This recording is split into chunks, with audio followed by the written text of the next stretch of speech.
దేవుని నామ స్తోత్రములు. ఈరోజు దేవుని యొక్క వాక్యం నుంచి 2వ రాజుల గ్రంథము 3వ అధ్యాయం 17వ వచనం from the book of 2 Kings chapter 3 verse 17. For thus says the Lord, you shall not see the wind or rain, but that stream bed shall be filled with the water, so that you shall drink your livestock and your animals. యెహోవా సెలవిచ్చినదేమనగా, గాలియే కానీ వర్షమే కానీ రాకపోయినాను, మీరును మీ మందలను మీ పశువులను త్రాగుటకు ఈ లోయ నీళ్లతో నిండును. ప్రియ దేవుని బిడ్డ, దేవుడు సెలవిస్తూ ఉన్నారు. దేవుని బిడ్డలకి వర్షం రాకపోయినా, గాలి రాకపోయినా, కానీ ఈ లోయ అంతా కూడా నీళ్లతో నింపబడుతుంది. మీరు మీ మందలు త్రాగడానికి ఇదిగో నేను ఇవ్వబోతున్నాను దేవుడు సెలవిచ్చారు. ఈ రోజున దేవుడు ఇదిగో నువ్వు అనుకుంటున్నావేమో ఆశీర్వదించబడటానికి, లేదా దేవుని సహాయం పొందడానికి, లేదా దేవుని యొక్క ఆశీర్వాదము మా కుటుంబంలో నింపబడటానికి ఎటువంటి సూచన లేదని నువ్వు అనుకుంటూ ఉన్నావేమో. కానీ దేవుడు ఈ రోజున మాట్లాడుతున్నాడు.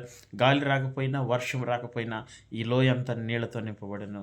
ఇదిగో మందలు లేకపోయినా సరే, దొడ్డిలో అంజూరపు చెట్టు పూయకపోయినా దేవుడు అంటూ ఉన్నాడు కదా, ఇది మొదలుకొని నేను మిమ్మల్ని ఆశీర్వదిస్తాను అని. అదే రీతిగా దేవుడు మిమ్మల్ని, మీ కుటుంబాలని ఆశీర్వదించునుగాక. ఆమేన్.